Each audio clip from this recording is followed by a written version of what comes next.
Hello' guys, আজি বনাম এতিয়া মই কাচকলৰ চপ।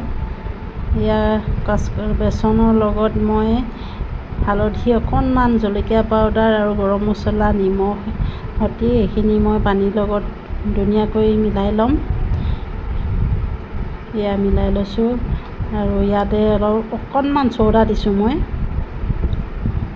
চ'ডা দিলে অকণমান কোমল হ'ব, সেইটো কাৰণে মই চ'ডা দিছোঁ। এইখিনি এনেকৈ ধুনীয়াকৈ মিলাই লোৱা হৈ গ'ল ইমানখিনি কৰি।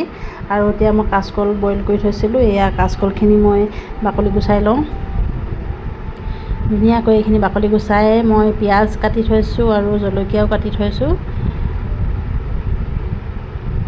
গুচাই লৈছোঁ মই। তাৰপৰা এতিয়া পিঁয়াজ আৰু জলকীয়া, নিমখ আৰু তাতো মছলা, গৰম মছলা অকণমান দি দিছোঁ, পিচি থৈ দিয়া।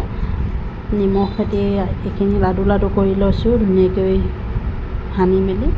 তাৰপৰা এতিয়া মই আকৌ এইখিনি বেচনখিনিৰ লগত মিলাই ল'ম। মিলাই লৈ এইখিনি আকৌ তেল গৰম হৈ আছে, গেছটো অলপ সৰুকৈ দিব লাগে। মই এতিয়া তেলত এটা এটাকৈ দিম।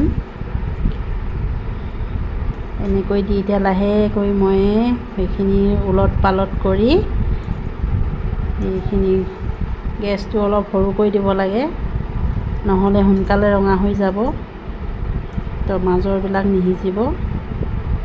প্ৰায় হৈ গৈছে। এতিয়া চাটনি বনাই মেলি, চাটনিখিনি মই কাচকলৰ চাটনি বাকলিও